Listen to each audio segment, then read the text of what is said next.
Hi hello నమస్తే welcome to Shri kitchen.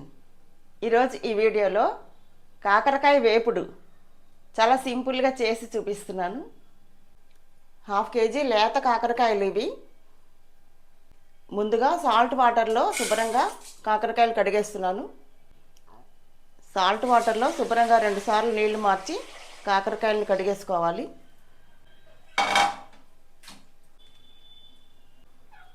ఒక ప్లేట్లోకి తీసేసి చిన్న చిన్న ముక్కలు కట్ చేస్తాను. అలాగే 2 ఉల్లిపాయలు, పెద్ద సైజు అయితే ఒక 2 సరిపోతాయి.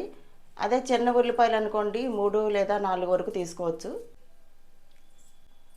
ఇలా సన్నగా పొడుగ్గా కట్ చేశాను. ఫింగర్స్ సైజులో ఇలా స్టిక్స్ మోడల్లో కట్ చేస్తాను. గింజలతో సహా కూర చేసేసుకోవచ్చు. ఒక చివర ఉన్న ముచికలు తప్ప అంతా వేసేసుకోవచ్చు అండి. గింజలతో సహా వేసేసుకోవచ్చు. మరీ పండుగా ఉండి ఎర్రగా ఉంటే గింజలు తీసేయాలి తప్పించి ఇలా ఉంటే వేసేసుకోవచ్చు. కూర కూడా క్రిస్పీగా కరకరలాడుతూ బాగుంటుంది. ఇప్పుడు ఇలా కట్ చేసిన కాకరకాయ ముక్కలన్నీ ఒక బౌల్లోకి వేసేసి సాల్ట్ వేసి సాల్ట్లో ముక్కలన్నీ ఉప్పులో వేసి పిండాలి.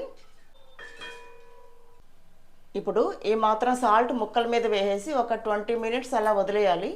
ఇలా వదిలేయటం వల్ల ఈ కాకరకాయ ముక్కలన్నీ ఉప్పుని పీల్చుకుంటాయి, మెత్తబడతాయి.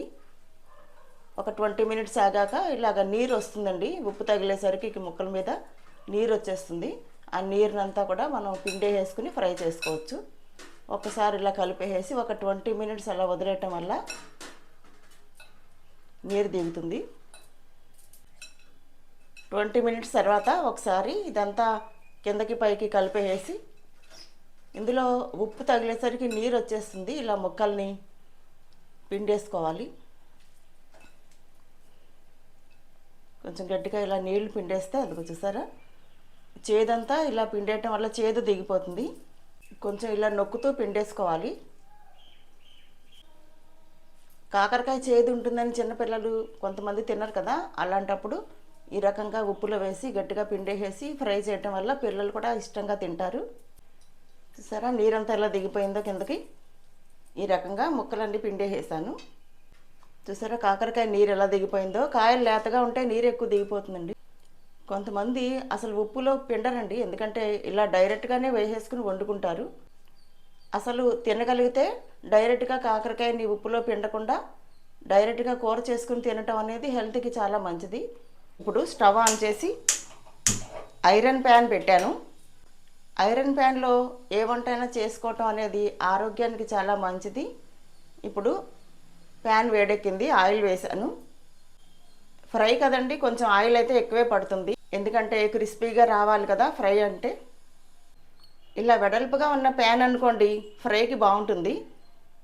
ఇప్పుడు ఆయిల్ వేడెక్కింది, నేను కాకరకాయ ముక్కలన్నీ ఆయిల్లో వేస్తున్నాను, ప్యాన్లో వేస్తున్నాను. ఫ్రై చేసేటప్పుడు కొంచెం ఇలా వెడల్పుగా ఉన్న ప్యాన్ పెట్టుకుంటే ఫ్రై చేయడానికి బాగుంటుంది. స్టవ్ని మీడియం ఫ్లేమ్లో పెట్టుకుని ఆల్మోస్ట్ ఫ్రై అంతా అయ్యే వరకు కూడా స్టవ్ని మీడియం ఫ్లేము, మధ్య మధ్యలో అవసరమైతే లో ఫ్లేమ్లో తప్ప హై ఫ్లేమ్లో అసలు పెట్టద్దు. కాకరకాయ ఫ్రై క్రిస్పీగా కావాలి అలా ఇష్టం మాకు అనుకునే వాళ్ళు అసలు స్టవ్ని లో ఫ్లేమ్లో పెట్టద్దు. ఇలా మొత్తం అంతా మీడియం ఫ్లేమ్లోనే చివరి వరకు కూడా ఫ్రై చేసుకోవచ్చు. ఆయిల్ కూడా ఎక్కువ పడుతుంది. కొంతమంది ఆయిల్ ఎక్కువ ఉండటం ఇష్టపడరు. అంత క్రిస్పీగా మాకు అవసరం లేదు అనుకునేటప్పుడు లో ఫ్లేమ్లో పెట్టి మూత పెట్టుకుని అలాగా స్లోగా చేసుకోవచ్చు. అప్పుడైతే ఆయిల్ ఎక్కువ పట్టదు, స్లోగా వేగుతుంది, మెత్తగా ఉంటుంది. కొంచెం కాకరకాయ ముక్కలు కూర అంతా మెత్తగా ఉంటుంది. ఇప్పుడు నేను ఆయిల్ కొంచెం ఎక్కువే వేసాను, క్రిస్పీగా ఫ్రై చేస్తున్నాను. అంటే స్టవ్ని మీడియం ఫ్లేమ్ మీద చివరి వరకు అలాగే ఉంచి ఫ్రై చేస్తాను. మీ టేస్ట్ని బట్టి ఎలా కావాలంటే అలా మనం ఫ్రై చేసుకోవచ్చు. ప్యాన్ కూడా కొంచెం థిక్గా ఉండాలండి, దళసరిగా ఉండాలి. అలా ఉంటే మాడకుండా వేగుతాయి. ప్యాన్ వెడల్పుగా ఉండటం వల్ల గ్యాస్ కూడా కొంచెం ఆదా అవుతుంది. ఇలాగే మీడియం ఫ్లేమ్ మీద పెట్టి మధ్య మధ్యలో కలుపుతూ మాడకుండా చూసుకుంటూ ఫ్రై చేస్తున్నాను. ఫ్రైలకి అయితే ఇటువంటి ప్యాన్లు బాగుంటాయి. అదే మీరు ముద్ద కూరలు చేస్తారనుకోండి, అదైతే కొంచెం లోతుగా ఉన్న ప్యాన్ పెట్టుకుంటే ముద్ద కూరలకు బాగుంటుంది. వారానికి ఒక్కరోజైనా ఇటువంటి మన ట్రెడిషనల్ కర్రీస్ మనం అలవాటు చేస్తూ ఉండాలండి పిల్లలకి, మన ఇంట్లో వాళ్ళకి కూడా.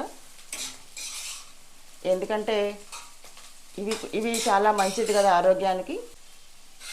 అంతేకాకుండా వాళ్ళకి కాకరకాయ కూర అంటే చేదు ఉంటుంది అనే ఒక అపోహ ఉంటుంది కదా, అది కూడా మారుతుంది వాళ్ళ థింకింగ్ అనేది.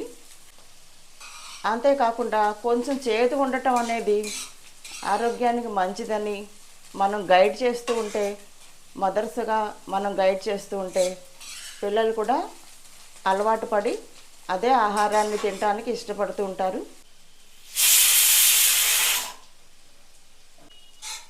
పక్కనే కుక్కర్లో వేడివేడి అన్నం కూడా రెడీ అయిపోయింది.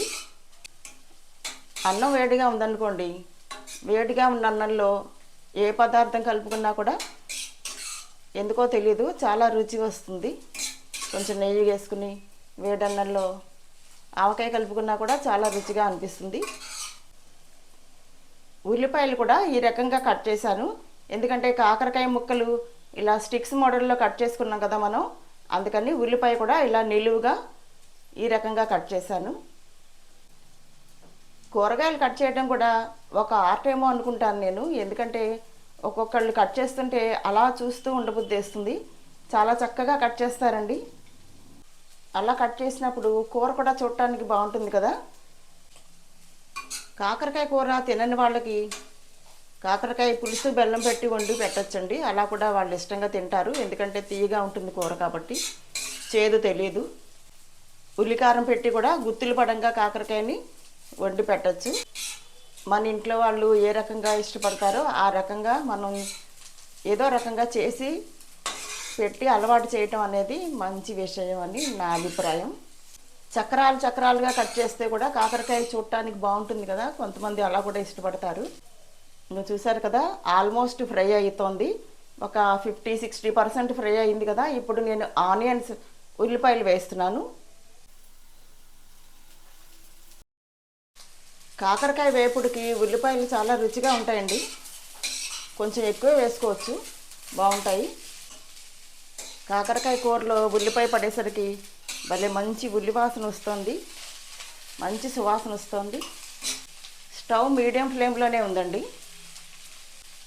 మధ్య మధ్యలో కలుపుతూ మాడకుండా క్రిస్పీగా వేయించుకుంటే బాగుంటుంది. కాకరకాయ కూర ముఖ్యంగా డయాబెటిక్ వాళ్ళకి చాలా మంచిదండి. డయాబెటిక్ రివర్స్ అవ్వాలని కొంతమంది ట్రై చేస్తూ ఉంటారు. అటువంటి వాళ్ళైతే అసలు ఉప్పులో పిండద్దు, డైరెక్ట్గా ఇలా కాకరకాయని వారికి ఎలా ఇష్టమైతే ఆ రకంగా వీక్లీ 1 or 2 times ఖచ్చితంగా చేసుకుంటే మంచిది. డయాబెటిక్ రివర్స్ అవ్వాలని ట్రై చేసే వాళ్ళైతే కరక్కాయ ఉంటుంది కదండి, కరక్కాయని బుగ్గను పెట్టుకుని చప్పలిస్తూ ఉంటే కూడా మంచిది. అంతేకాకుండా ఒక స్పూను వాటర్లో మెంతులు నానబెట్టుకుని ఒక 10 hours నానాక మెంతులతో పడంగా ఆ వాటర్ని తాగేస్తే కూడా చాలా మంచిది. ఉసిరికాయలు వస్తూ ఉంటాయి కదండి, ఉసిరికాయ పచ్చడి పెట్టుకుని రోజు ఒక 2 ముద్దల్లో ఉసిరి పచ్చడి తినటం అనేది కూడా చాలా మంచిది. సీజనల్గా నేరేడు పళ్ళు వస్తూ ఉంటాయి కదండి, ఆ సీజన్ అయిపోయే వరకు నేరేడు పళ్ళని రోజు ఒక 5-6, అంతకుమించి వద్దు, అది కూడా ఒక మెడిసిన్ లాగానే రెగ్యులర్గా మనకి నేరేడు పళ్ళు దొరికినంత వరకు కూడా ఒక 5-6 పళ్ళు రోజు చప్పలించి తినటం అనేది వారికి చాలా మంచిది. శొంఠి పొడి, వేప పొడి, అలాగే పుదీనా పౌడరు, ఇంకా కరివేపాకు పౌడరు, ఇంకా ములగా పౌడరు, ఇటువంటివి కూడా అన్నీ ట్రై చేయవచ్చు. అవి కూడా హెల్త్కి చాలా మంచిది. ఒక 2 ముద్దలు ఫస్ట్ స్టార్టింగ్లో భోజనం చేసేటప్పుడు ఒక 2 ముద్దలు నెయ్యి వేసుకుని తినటం వల్ల వారికి డయాబెటిక్ రివర్స్ చేయటానికి కూడా ఛాన్సెస్ ఉంటాయి. అందరికీ తెలిసిన విషయమే అనుకోండి, కానీ సందర్భం వచ్చినప్పుడు వచ్చింది కదా అని చెప్తున్నాను.